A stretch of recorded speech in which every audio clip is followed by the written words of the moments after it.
ちは。今回はアリエクスプレスで激安価格で売っていた HDMI キャプチャーボードについて検証していくのだ。あら、激安ってことは1000円くらいかしら。それがなんと410円で購入できたのだ。410円、それ本当にちゃんと使えるのかしら。スペック上は 1080p60fps までの映像をキャプチャすることができるのだ。商品ページでは 4K という記載があるけど、実際は 4K は 30fps までの入力のみに対応しているのだ。ということは 4K の入力はできてもキャプチャは 1080p になるということかしら。そうだね。 1080p での出力ができる機器でわざわざ 4K を使う必要性はないと思うけど。あとレビューが星 4.7 だけど、そんなに評判が良いものなのかしら。レビューを確認してみたけど、星5をつけている方が多かったのだ。見た感じうまく動いたという感じのレビューが多かったわね。レビューは888件中714が星5の評価だったのだ。あら、そんなに星5率が高いということはちょっと期待できるわね。僕は410円でちゃんとフル HD でキャプチャができたら十分すごいと思うのだ。これが商品説明なのだ。さっき言ってた通り、入力は 4K30 までいけるけど出力は 1080p60 までだったわね。あと Android でも使うことができるのは意外ね。この辺りは実際に後で試してみるのだ。説明では OBS を使えと言っているから専用のソフトとかはない感じなのね。まあ安物だし、専用ソフトを作る予算なんてないと思うのだ。それに OBS で使えるだけで僕は十分だと思うのだ。この USB3.0、2.0 という謎の表記も気になったわね。もしかしたら 3.0 と 2.0 のどちらでも使えるということを表しているのかもしれないのだ。実際は 3.0 と 2.0 のどっちなのかしらね。まあこんなに安い価格だし、僕は 2.0 だと思うよ。ちなみに今回はアリエクスプレスのよりどりというコーナーから購入したのだ。よりどり？何それ？よりどりはアリエクスプレスの指定商品を3点以上同時に購入すると価格が通常より安くなるというものなのだ。6点以上購入でさらに250円引き、15点で650円引きのクーポンもあるのだ。見た感じかなり価格の安い商品が多い感じなのね。570円のスマートウォッチ、290円のタッチペン、590円のゲーム機、これ本当に使えるのかしら。それに謎のゲームボーイ風のゲーム機、マリオの画像を載せてしまうのはダメなんじゃないかしら。この辺りもチャイナクオリティという感じがするね。まあもし不良品が届いたとしてもアリエクスプレスには紛争という機能があって、そこから出品者に返金を要求することができるのだ。紛争？やけに物騒ね。紛争というのは出品者に返金を要求することができる機能なのだ。例えば初期不良の品物が届いたり、そもそも物自体が届かなかったりした時に使うのだ。あら、ちょっと名前が物騒だけど、もしもの時にちゃんと返金してくれるのは良いわね。アリエクには普通に詐欺商品が紛れてるからね。でも悪質な業者だと返品に応じないという場合があるのだ。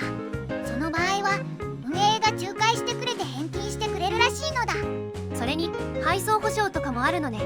中国のサイトでも保証が充実していて意外と安心して使えそうね。それでは次に実際に開封していくのだ。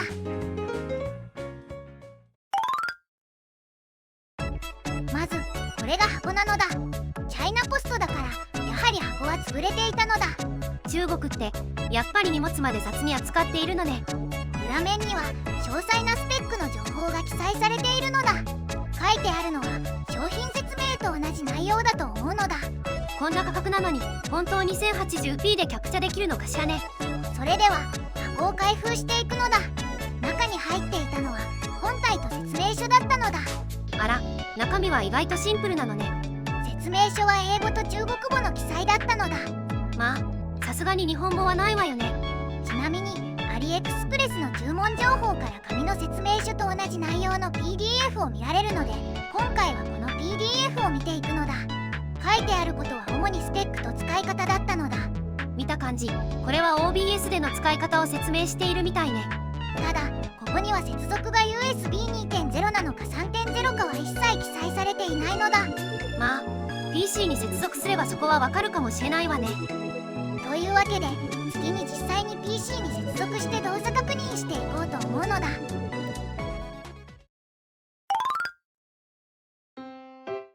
それでは実際に OBS で映像を確認していくのだ。シーンに今回の映像キャプチャデバイスを追加したところ、正常に映像が映ったのだ。あら、今回はスイッチの映像で確認していくのね。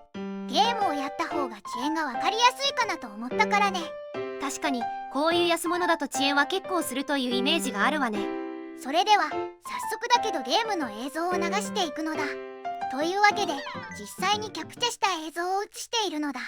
遅延でうまくプレイできていなかったら嫌ね。早速だけど遅延は結構ある感じっぽいのだ。見た感じまともにプレイはできていなさそうね。ああ、敵をうまく踏めていないね。遅延は HDMI の分配器とかを使って乗り切るしかないかしらね。 OBS の画面を見ながらプレイするのはさすがに無謀だったね。手こずったけどゴールすることができたのだ。でも見た目は案外綺麗で映像はヌルヌルな印象だったわ。というわけで映像は意外と綺麗だったよね。実はこのキャプチャーボードには最大の問題点があるので今からそれを説明していくのだ。最大の問題点、見た感じ普通に思えたからどんなのか気になるわ。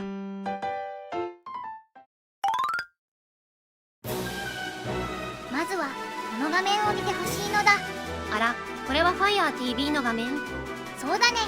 あれ FireTV って普通はキャプチャできないはずじゃないかしら。普通はそうだけどこのキャプボはサブスクの映像もなぜか普通にキャプチャできてしまうのだ。それはすごいけど HDCP を無視するって何か問題はないのかしら。本来 HDCP っていうのは映像コンテンツの不正コピーを防ぐための技術だからそれを無視してキャプチャするのは著作権法に触れる可能性があるのだ。著作権法？それは大変じゃないの。まああくまで個人的に楽しむ分には大丈夫かもしれないけど動画サイトにアップロードしたり人に配ったりするのは絶対にしてはいけないのだ。なるほどね。ただゲーム実況の用途で使うだけなら問題はないかしらね。他にも本体自体の耐久性の問題もあるかもしれないから注意が必要かもしれないね。今回はあくまでも検証だからあまり長時間は動かしてないけど圧熱は熱いけど手で持てるくらいにはしていたわね。でもゲーム実況で使うとしたら遅延がやっぱりダメなんじゃないかしら。遅延は結構致命的だよね。一応遅延は対処する方法があるのだ。あら、どんな方法で対処できるのかしら。遅延はこんな感じの HDMI スプリッターで対処できると思うのだ。あ、一つの入力から複数のモニターに出力できるやつね。これを使うと遅延を回避して PC でのキャプチャとモニターを見ながらゲームができるのだ。スプリッターの価格もそこまで高くないから意外とこのやり方もありなのかもしれないわね。でもスプリッターより脚簿本体の方が安いなんていうのは驚きだよね。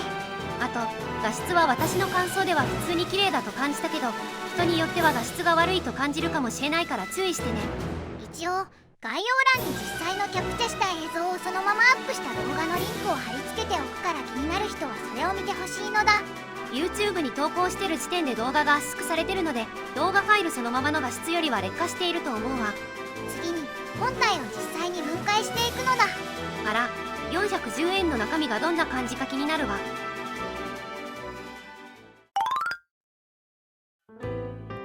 というわけで本体の分解をしていこうと思うのだ。画像のようにネジが4箇所で止まっているからこれを外すのだ。意外と単純な構造なのね。そしてこれが基板なのだ。あら、中身も結構スカスカなのね。メインと思われる IC を見るとマクロシリコン MS2109S という記載が確認できるのだ。調べてみたらこれは激安キャプボではよく使われている IC らしいのだ。これだけで動いてるなんて普通にすごいと思うわ。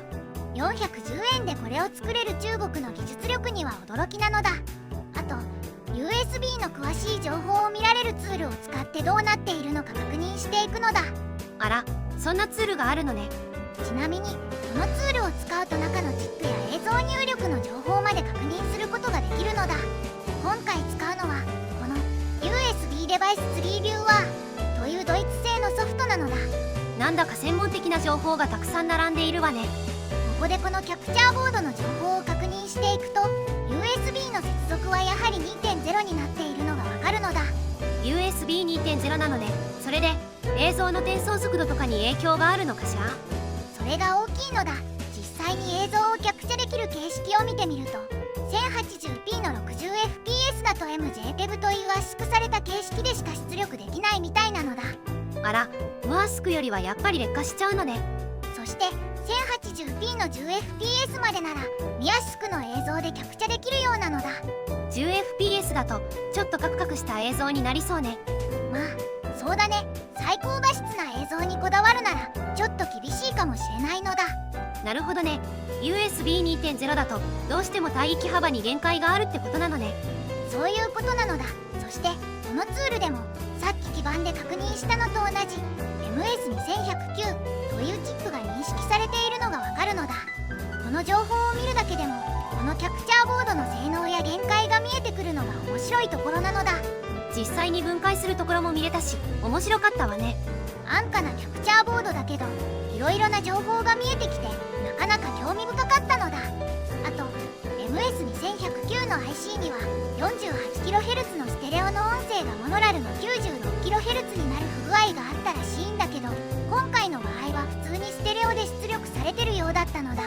もしかしたらこれは MS2109 に S がついているから不具合解消版なのかもしれないわね。最初に Android の端末でもキャプチャができると言ったから一応それのやり方を説明しておくのだ。まず最初に Google Play からこのアプリをダウンロードしておくのだ。アプリを開くとこんな感じになるから、あとはキャプ棒 USB-C のハブを使ってスマホに接続するだけなのだ。あとはこれで録画ボタンを押せば録画できるという感じなのね。そうだね。スマホでも 1080p60 でキャプチャできていたよ。今回は使い方は詳しく説明しないのでわからないことがあればご自身で調べてみてね。というわけでキャプチャボードの紹介はこれで終わりにするのだ。あと今回は別のソフトの紹介もしていくのよね。そうだね。今回はデータ復元ソフトの紹介をしていくのだ。今回使うソフトはミニツールさんのパワーデータリカバリーなのだ。これって万が一のデータを消してしまった時に使うことができるのよね。でもこういうデータ復元ソフトってどんな仕組みで復元しているのかしら。良い質問なのだ。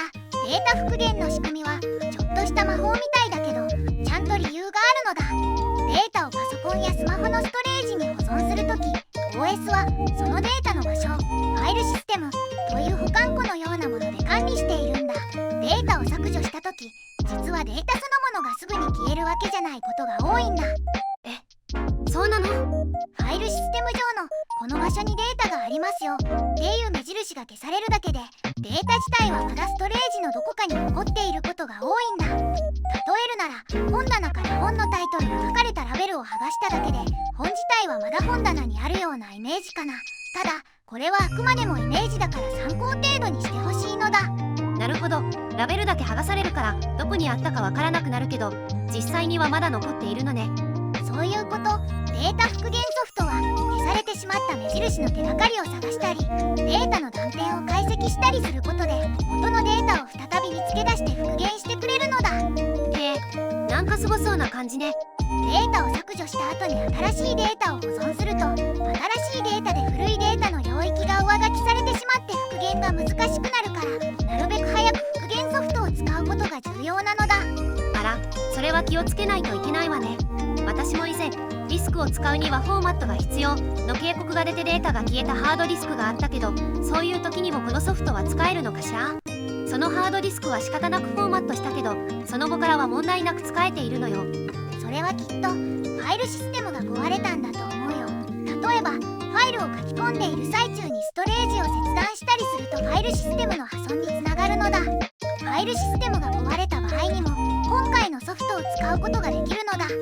あ、確かに直前にパソコンがフリーズして強制終了した覚えがあるわ。もっと早くデータ復元ソフトの存在を知りたかったわね。それは残念だったね。そして今回紹介するミニツールパワーデータリカバリーは初心者でも簡単に使えるから安心してほしいのだ。シンプルな画面だから初心者でも簡単に操作できるのね。そしてこのソフトにはいくつかのライセンス形態があるのだ。まず月額のサブスクリプション、それから年間サブスクリプション、そして一度購入すればずっと使えるアルティメットがあるのだ。いろいろな種類があるので一回復元するだけなら月額が良いかもだけど今後のことも考えて永久版を買うのも良いかもしれないわね。無料版でも 1GB までのデータを復元することができるから一度試すのも良いのだ。1GB まで無料で使えるのは結構ありがたいわね。そしして有料版にはさらに強力な機能としてミンピーイブータブルビルダーという機能があるのだ。ミンピーイブータブルビルダー、それは何ができるの？これはもしパソコンの OS が起動しなくなってしまっても復元ソフトを起動できる USB メモリが作れるのだ。 OS が起動しなくてもデータが復元できるとはびっくりね。というわけでまずはソフトのダウンロードをしていこうと思うのだ。概要欄のリンクからこのページを開いてダウンロードボタンを押すのだ。ダウンロードしたファイルを開くとこの画面になるので今すぐインストールをクリックするのだ。インストールは数分で終わるからちょっと待つのだ。インストールまで意外と簡単だったわね。これなら初心者でも簡単に扱えそうな気がするわ。インストールが終わるとこの画面になるので今すぐ開始、押すか右上の×を選ぶのだ。今回は別のストレージにデータを入れてみて一度フォーマットをするのだ。現時点では動画のように問題なくファイルの確認ができているね。これを今からフォーマットして無事に復元ができるかということね。というわけでドライブのフォーマットをしていくのだ。完了したみたいね。これでドライブの中身が空になっていることが確認できるね。まず復元をする前に設定の変更をしていくのだ。今回は NTFS のファイルシステムなのでそれ以外のチェックは外しておくのだ。ファイルタイプを見た限りいろいろな形式の復元に対応している感じなので。そうだね、今回は全てのファイルにチェックを入れておくのだ。ドライブのスキャンのやり方も選ぶだけだから簡単ね。スキャンには時間がかかったのでカットしたのだ。あら、さっき保存していた動画ファイルも早速見えている感じなので。あと音楽のファイルも見つけることができたね。テキストのファイルは検出数が多すぎてどこかにうずもれてしまって見つけることができなかったのだ。この USB はもともと Windows のインストーラーが入ってたみたいだからこうなってるのかもしれないわね。ファイルを選んだので保存をしていくのだ。復元が終わったので早速復元したファイルを確認していくのだ。ファイル名は消えているみたいだけどデータはちゃんと復元できている感じなので。動画をチェックしたけど特にデータの破損もなく視聴ができたのだ。ただ使い続けてデータの部分が上書きされると復元ができなかったりファイルが破損している場合があるから注意が必要なのだ。音楽ファイルの方も問題なく聞くことができたのだ。 PC のデータが復元できることは分かったわ。あとこれってデジカメの SD カードとかでも使えるのかしら？良い質問だね。もちろんデジカメやビデオカメラの SD カードでも復元をすることができるのだ。あら、それならよかったわ。私はよく一眼を使うけど SD カードの故障が怖いのよね。 SD カードにも寿命があるから定期的な買い替えやバックアップは大切だね。というわけでこれで動画を終わろうと思うのだ。動画が面白いと思った方は高評価とチャンネル登録をしてくれると嬉しいです。当チャンネルではこの動画のようなガジェットの動画を主に投稿しています。もしよければ他の動画も見てくれると嬉しいのだ。それではまた別の動画でお会いしましょう。